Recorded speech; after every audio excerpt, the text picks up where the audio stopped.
యలమంచిలి జనసేన రెబల్గా పోటీ చేస్తా జనసేన నేత ఎర్రిపల్లి కిరణ్. జనసేన యలమంచిలి ఎమ్మెల్యే అభ్యర్థి సుందరపు విజయ్ కుమార్ చేసిన అవినీతి అక్రమాలపై పార్టీ అధిష్టానం స్పందించకుండా టికెట్ ఇవ్వడం అన్యాయమని, తన మీద హత్యా ప్రయత్నం చేసిన ఆయనకు ప్రజలు ఓటు వేయకుండా రెబల్ స్వతంత్ర అభ్యర్థిగా పోటీ చేసి ఓడిస్తానని జనసేన నేత, జాతీయ మత్స్యకార ఉపాధ్యక్షుడు ఎర్రిపల్లి కిరణ్ ప్రకటించారు. అనకాపల్లి జిల్లా యలమంచిలి నియోజకవర్గం రాజకీయాలపై శుక్రవారం డాబా గార్డెన్ విజేఎఫ్ ప్రెస్ క్లబ్ లో జాతీయ మత్స్యకార ఉపాధ్యక్షుడు, జనసేన నాయకులు ఎర్రిపల్లి కిరణ్, జన సైనికులు, వీర మహిళలతో విలేకరుల సమావేశం నిర్వహించారు. జనసేన యలమంచిలి ఎమ్మెల్యే అభ్యర్థి సుందరపు విజయ్ కుమార్ చేసిన అవినీతి అక్రమాలపై పార్టీ అధిష్టానం స్పందించకుండా టికెట్ ఇవ్వడం అన్యాయమన్నారు. తన మీద హత్యా ప్రయత్నం చేశారని, కోర్టులో ఇంకా కేసు నడుస్తుందని గుర్తు చేశారు. తన వద్ద అన్ని ఆధారాలు ఉన్నాయన్నారు. ఒక మహిళ వద్ద వ్యాపారం నిమిత్తం 50 లక్షలు వసూలు చేసి మోసం చేశారని ఆరోపించారు. ఆమె పోలీస్ కమిషనర్కు, జనసేన అధినేత పవన్ కళ్యాణ్ కు ఫిర్యాదులు చేశారని గుర్తు చేశారు. చెప్పడానికి ప్రశ్న పెడుతున్నాను. ముందుగా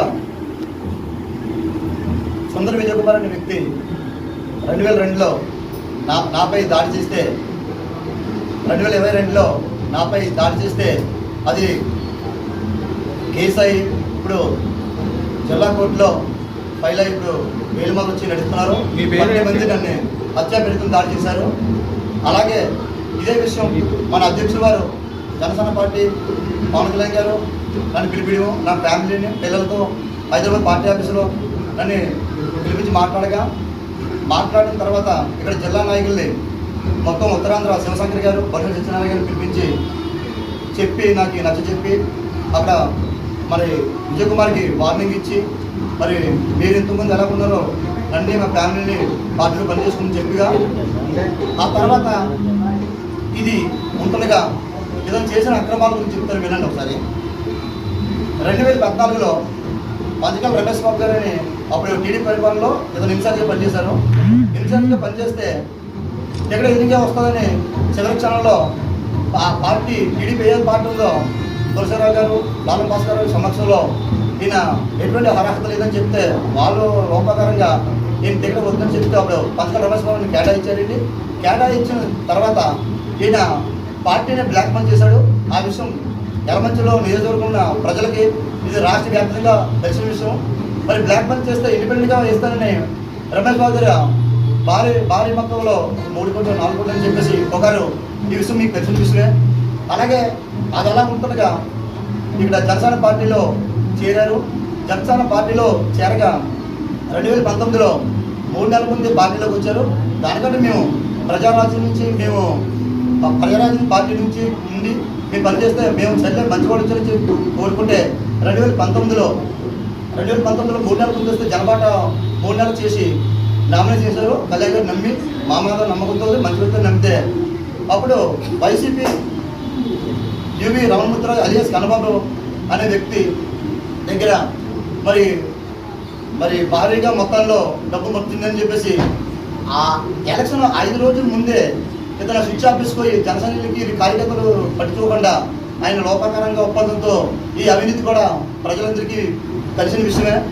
మరి అలాగే దీని సుందర విజయ్ కుమార్ పార్టీలో ఇక్కడ కంపెనీలు ఉన్నాయి, ఎస్ఎస్జెడ్ కంపెనీలు, అనేక కంపెనీల దగ్గర గతంలో అబ్జిత్ కంపెనీలో దాడి జరిగితే అనేక అక్రమాలు జరిగితే ఈయన ధర్నా చేస్తాడు.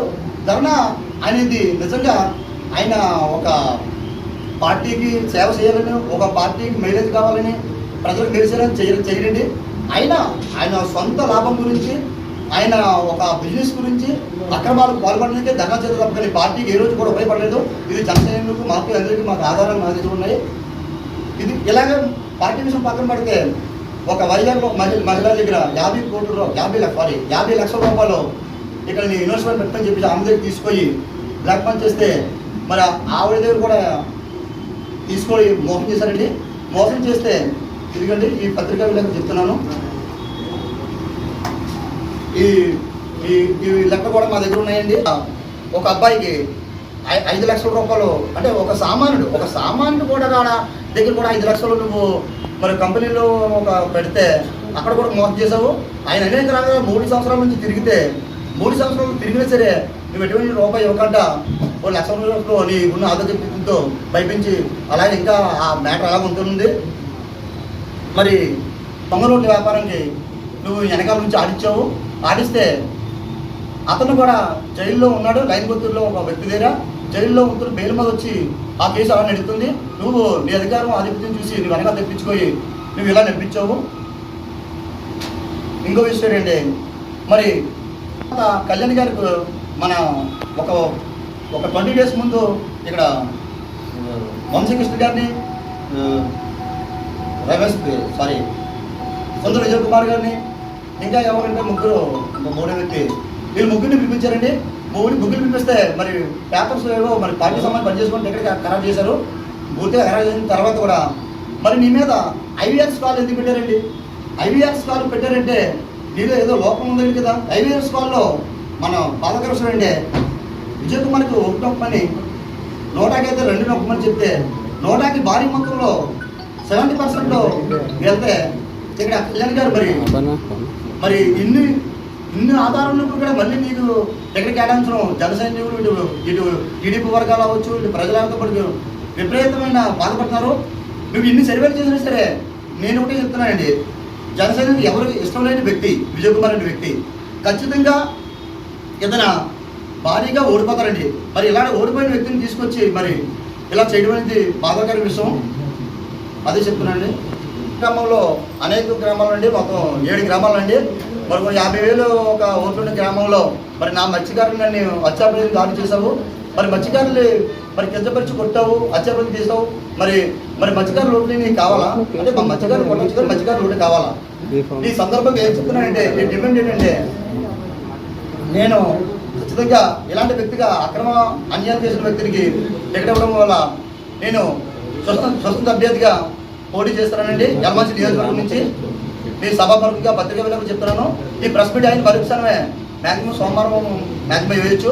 నేను దానికి ఉన్న ఎవిడెన్స్ మొత్తం రెడీ చేస్తున్నాను. నేను పేదవాడినప్పుడు కూడా నాకున్న సాయశక్తులు ఎంతో కొంత కష్టపడి నేను నామినేట్ చేసి ఖచ్చితంగా జనసైనికుల ఓట్లు మొత్తం అని కూడా నా వైపు తిప్పుకున్నట్టుగా ఇది పవన్ కళ్యాణ్ గారికి రాష్ట్రంలోనే నేను గుర్తుపోయినట్టుగా నా ఓటుతో సమాధానం చెప్తుందని ఈ విధంగా పత్రికా విలేకరుల సంబంధంలో చెప్పబోతున్నాను. ఇప్పుడు నేను ఇంకో విషయం చెప్తాను సార్. నేను పవన్ కళ్యాణ్ గారికి ఆ రోజు మేము కళ్యాణ్ గారు పిలిచినప్పుడు నేను లాయర్ ద్వారా చెప్పాలి. మా బంతిని ఇలాగా ఎక్కడికైనా వెళ్ళేటప్పుడు కానీ ఏం చేసినా సరే ఇతన్ని వాళ్ళు కూడా డబ్బులు ఇచ్చి మేము ఎక్కడికి వెళ్తున్నామా ఏటా అనేసి అన్ని ఎంక్వైరీలు అన్నీ చేయించుకున్నాయి. కూడా కాల్స్ అవన్నీ చేసి బదిలింపులు కూడా చేస్తున్నాయి. సుందరపు విజయ్ కుమార్ అనే వ్యక్తి అతను అనుచరులు కూడా ఉన్నారు. మా ఆ రోజు కూడా నాగబాబు గారు వచ్చారనేసి మీటింగ్ అంటే వెళ్ళిన తర్వాత కూడా పైకి తీసుకెళ్ళేసి అలాగే చాలా దూరంగా హింసించేసి ఇవన్నీ చేశారు. మాకు 2 పిల్లలు ఉన్నారు, మా అత్త మా ఆడవచ్చు, వీళ్ళందరికీ మా ఆయన మాకు ఒకటే దిక్కు.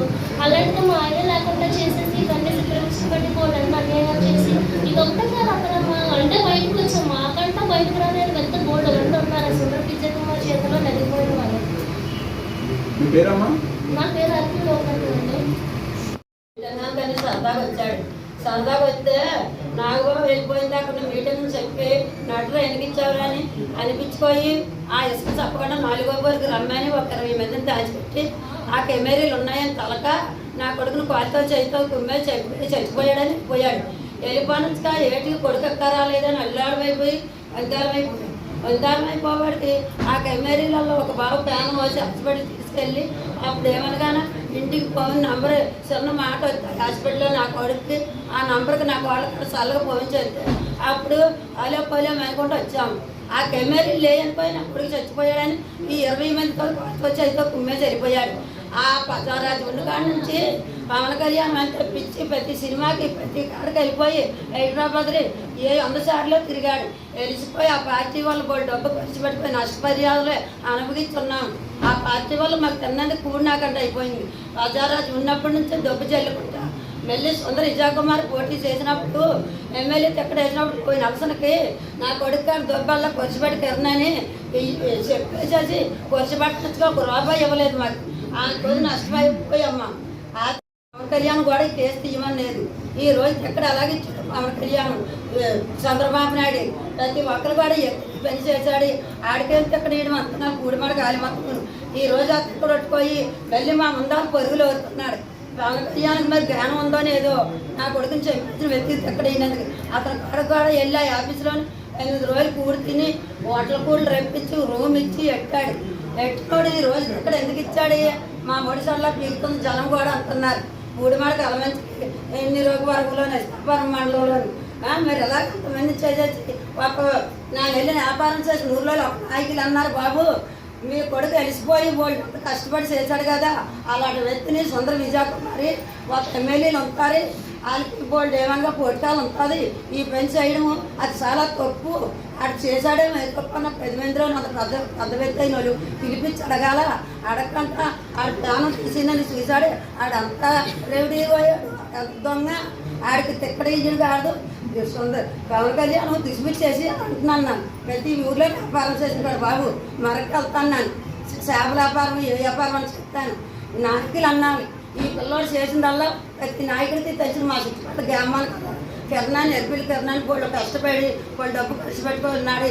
పవన్ కళ్యాణ్ ఎంత వాళ్ళు ఇచ్చి అలాంటి ఓడికి నాగబాబు వచ్చాడని మీటింగ్ వెళ్ళిపోయాడు. ఆశపడి 4వ పోర్లో చెప్పేసి చచ్చిపోయాడని వెళ్ళిపోయాడు.